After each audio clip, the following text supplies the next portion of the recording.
Fala pessoal, sejam bem-vindos a mais um vídeo. Eu me chamo Felipe Wood, sou analista CNPI. Antes de mais nada, assim como a gente vem pedindo em todos os vídeos, eu peço vocês comentarem aqui embaixo, deixarem seu like e se inscrever no canal, além de seguir nossa página no Instagram, tá? Hoje nós vamos falar sobre São Carlos, tá? Uma empresa aí que opera com exploração imobiliária, tá? Valor de R$ 25 a cotação, mas tem um market cap até razoável aqui, né? 1.4, 1.5, né? Arredondando aqui de valor de mercado. Caiu bastante, né, nos últimos tempos aí, mas essa cotação aqui, até pré-pandemia, ó, é mais ou menos o dobro, né? Então tinha com uns 3 bi de valor de mercado. É uma small cap pequenininho, tá? São Carlos, uma empresa pouco falada, né? Se a gente olhar lá de 2000 e pouco, deu um retorno bem forte, ó. Por isso que a gente sempre fala para investir no longo prazo, ó, 543% de retorno aí nos últimos 22 anos, mais ou menos, né?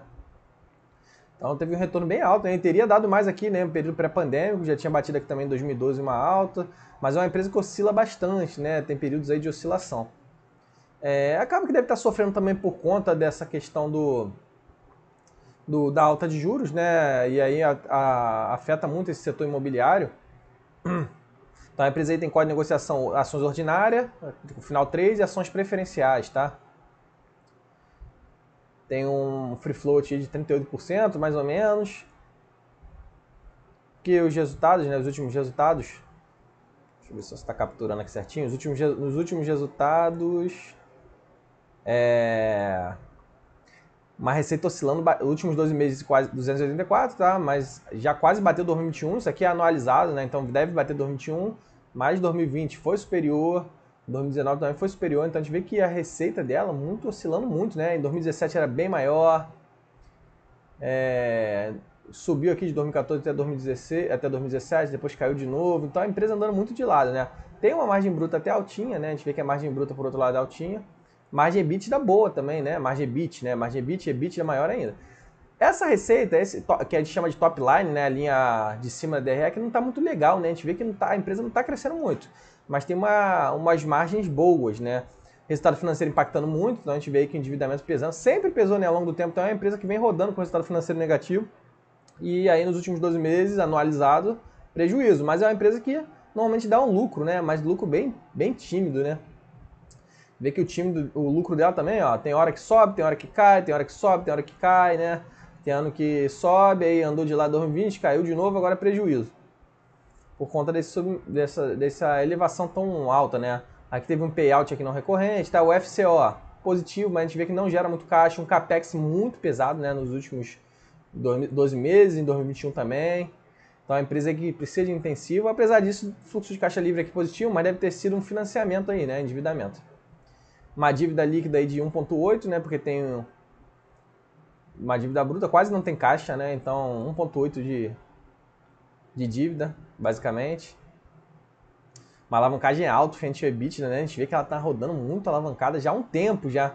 Então São Carlos aqui, essa alavancagem aqui não tá muito legal. Vamos dar uma olhada no RI pra gente ver os últimos resultados do São Carlos. Uma empresa aí que não fica muito no radar dos investidores, né? Mas uma empresa que o top line tem deixado a desejar, tá? E além disso, ela também tá o resultado financeiro pesando bastante, né? Então vamos ver aqui a mensagem da administração. Passado mais de 2 anos do início da pandemia, notamos nesse trimestre o efeito positivo do movimento das companhias de retorno dos escritórios com gradual e consistente aumento do fluxo de pessoas em nossos edifícios corporativos. Então a gente vê que ele tem exploração imobiliária no segmento aí de lajes corporativas, né, escritórios. E é claro que sofreu, acho que foi um dos segmentos que sofreu mais junto com o shopping, né? Se bobear, eu acho até que está sofrendo mais que o shopping, né? Porque o shopping já retomou um pouco e os lajes corporativos ainda não. Em Office, seguimos aprimorando nosso serviço e tal, falando de que retrofit, né, fazendo algumas evoluções, né, investimentos aí. Plataforma de centro de conveniência, resultados comprovam nossa disciplina de assertividade, de alocação de capital, né, Best Center. Então a gente tem uma segmentação aí para outros tipos de empreendimentos, né, o crescimento cresceu nessa plataforma. Tanto o NOI, né, que é mais usado em exploração imobiliária, como o EBITDA. Empreendimento de conclusão de retrofit aqui, né? Que a gente vê aqui, a SC Living. Modernização de áreas comuns e alteração de tipologia de determinadas unidades, né? Aqui, conversão de apartamentos de um dormitório para dormitórios. Então, aqui já mais para moradia, né? Taxa de ocupação, 78% dos apartamentos. Não é uma taxa de ocupação muito interessante, né? apesar de ser uma área privilegiada, né, Vila Olímpia, São Paulo. Gestão de passivos financeiros, com captação de financiamento com taxas de juros abaixo das juros Selic. Isso aqui não quer dizer muita coisa, porque a Selic está altíssima. Ó, TR mais 9% é uma taxa altinha, tá? No prazo de 15 anos, 54 milhões de TR mais 9, eu não achei essa captação muito boa não. IPCA mais 6,7, 10 anos. Por isso que essa alavancagem aí está estrutural aí já há um bom tempo. Então, a mensagem da administração deles não quer dizer muita coisa, aqui eles botam aqui por segmento e tal, né? Aí no segmento de Best Center, né? Que a gente vê ali conveniência e tal. São Carlos, empreendimentos e participações e tal. Hoje os resultados do segundo trimestre. Novos contratos de locação no trimestre. Receita bruta com alcance de 69 milhões, aumento de 8,9% frente ao segundo tri. Impulsionado pela receita bruta com locações do Best Center.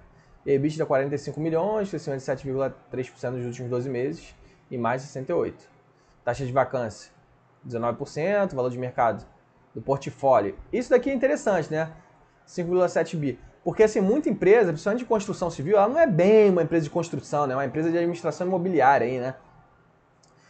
Tem muitos ativos, né? E essas empresas caíram muito. A São Carlos, apesar de a gente ver lá que os resultados, a gente vê que os números não estão muito legais frente ao histórico, ela teve uma queda brusca aqui desde a pandemia, andou de lado, subiu, depois andou de lado, ela caiu com a alta de juros, porque é uma empresa que está muito alavancada.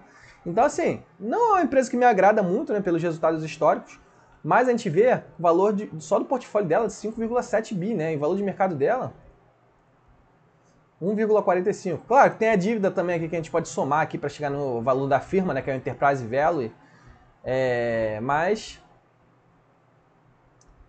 eles até botam aqui, ó, valor de ativo por ação, R$ 68, né, querendo dizer que a empresa está muito barata. Não é só isso que a gente avalia, né, porque tem o endividamento também. Se uma empresa quisesse comprar São Carlos, por exemplo, não ia pagar só esse valor de mercado aqui, né? Iria pagar esse valor mais a dívida, né? Que seria o Enterprise Value, né? Então a dívida dela a gente vai ver mais adiante. Mas isso aqui é um indicativo, né? Assim como também no Brasil Agro, né? Agro 3. Tem lá as fazendas, propriedade vale 3 bi, só a Brasil Agro vale também cerca de 3 bi. As construtoras têm bancos de terrenos, aqui também a gente vê que ela tem um portfólio aqui de 5,7 bi. Ó, custo nominal médio da dívida, 11,6, equivalente a 88% da Selic. Só que eu não achei muito boa essa negociação. Aí falando aqui da margem do nó e tal, uma margem interessante, margem de EBITDA também, o FFO, a gente vê que ficou negativo no trimestre, tá? Então isso aqui não é muito bom. Nos 6 meses também, então a empresa não está, do ponto de vista do regime de caixa aqui, gerando caixa, né? E aí dando prejuízo também. Aqui falando por segmento, né? A gente viu que o Office tá menor que ano passado ainda. Então a gente vê que não retomou tanto no segundo trimestre como nos 6 meses. Best Center evoluiu bem, a gente viu aí que foi uma aquisição. E esse Live aqui eles estão fazendo retrofit ainda, né? Serviço é praticamente ínfimo, né? Investindo aí. Aí falando do NOI, né? O NOI a gente vê que Office também caindo ainda. Então parece que esse segmento de Office, por conta da pandemia, do home office, pandemia, foi muito afetado e São Carlos ainda não recuperou. O Best Center é uma surpresa e o Live ainda muito distorcido, né? Não tinha nada ano passado, ainda está oscilando bastante e tal. A vacância é altinha, né? A gente vê que a vacância física e financeira. Financeira, se a empresa não está pagando, né? Os locatários. E a física é realmente o que está ocupando. Então é bem próximo, né? A vacância física e financeira. A vacância financeira está superior que do ano passado. Então a gente vê que a taxa de juros aí, a inflação está pesando muito para a companhia também. Tanto do ponto de vista da vacância financeira. A vacância física diminuiu um pouquinho, mas ainda está alta. Despesas gerais administrativas. A gente vê que cresceu um pouquinho. O Best Center ainda está crescendo e tal, mas não é esse aqui o foco da empresa, né, de a gente acompanhar, porque a gente vê que a despesa enxuta, né? O ruim é esse top line da empresa, né? E o controle de vacância, o controle de vacância física e tal. Isso aí que tá pesando. Aí a EBITDA, a gente já deu uma olhada lá por cima. O resultado financeiro, muito ruim, né? A gente vê aqui, ó, quase 100 milhões negativo para uma empresa que não gera caixa, aumentando muito por conta da alta da Selic. E o FFO também negativo, né? Ano passado ainda gerou um pouquinho, 50 milhões. E aí a empresa dando prejuízo em todos os segmentos. Resultado bem ruim da São Carlos, que falando do portfólio e tal. Basicamente Office, né? Tem a parte Best Center agora, que eles começaram a ampliar. Aí falando do valor de mercado, né? Ainda tem aqui um valor de mercado aqui pequenininho, né? Da parte de live, que eles estão fazendo retrofit, né? Mais 1% só do portfólio. Estão até diversificando para ver se conseguem mitigar o risco aqui no setor de Office, né? Que parece que vai demorar a retomar um pouquinho. 66%. Best Center tá performando melhor também, mas ainda está bem no início. Então tem uma longa caminhada, um longo caminho pela frente da São Carlos, né? Falando aqui das posições e tal. Que fez a aquisição agora, né? A questão SC Live, né, o terreno, fazendo retrofit, o Best Center também, aqui em desenvolvimento, né, tal de aquisição de desenvolvimento, e aqui o Office, tem aqui mais algumas partes aqui em cima, né. Investimento, a gente vê que ela não fazendo investimento aqui, basicamente manutenção, tal, projeto de retrofit, né, a gente vê aqui falando do setor, empreendimento do Best Center. Então, assim, a empresa tem que fazer alguns investimentos, e aí o valor de mercado aqui basicamente em São Paulo, tá? Em uma parte do Rio de Janeiro. E não gera caixa, né? Não gera caixa para fazer esse investimento. Isso é bem ruim, né? Aqui o valor dos ativos líquidos, né? De valor que é mais ou menos o valor do portfólio, aí a gente subtrai aqui da dívida. A gente vê aqui que seria mais ou menos 4 bi, né? A gente tentando dizer que a ação está muito barata, né? E tem algumas ações na tesouraria também, companheiro. É um indicador, né? Mas os resultados deles não são muito satisfatórios. Tem um caixazinho aqui. Aqui não, caiu, né? Caixa deles porque eles fizeram algumas aquisições, né? 1,8 bi, com caixa de 90 milhões. E aí eles estão fazendo cálculo aqui, subtraindo do portfólio, né? E esse custo da dívida é bem pesado, tá? Prazo médio não é muito longo também, mediano, tá? Esse prazo médio da dívida, de 8 anos. Boa parte aqui do CDI, tudo bem, mas tem uma parte aqui no IPCA, porque eles estão apostando que o IPCA, né, a gente viu lá que teve uma negociação que vai baixar, mas eu achei aquela taxa lá prefixada junto ao IPCA, junto à taxa referencial, bem esticadinho também, né, porque a inflação no Brasil nunca foi tão alta, né, a gente vê aqui o histórico deles, ó, custo médio bem forte, aí eles comparam com a Selic, que não é uma boa base de comparação, né, também.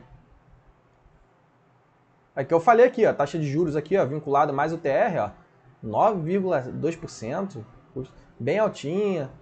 O do CDI que tá o mais tranquilinho, né? Só subiu agora por conta da Selic, realmente CDI, mas o IPCA também, ó. Custo da dívida 17,5% por conta do IPCA, mas a taxa de juros média 5%. Aí falando aqui cronograma de amortização, é o que eu falei, né? Mais médio prazo, né? Aqui, ó, até 2029, e aí tem uma percentual menor aqui pro longo prazo, né? De repente a gente tem que renegociar essas dívidas aí.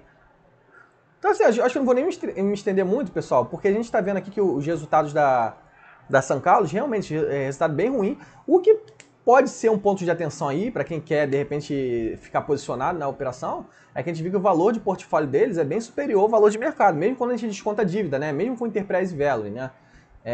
Pode ser um indicativo que a empresa está barata, porque o mercado está batendo em geral, né? Empresa endividada, empresa de crescimento, assim como empresas com resultados ruins, tá?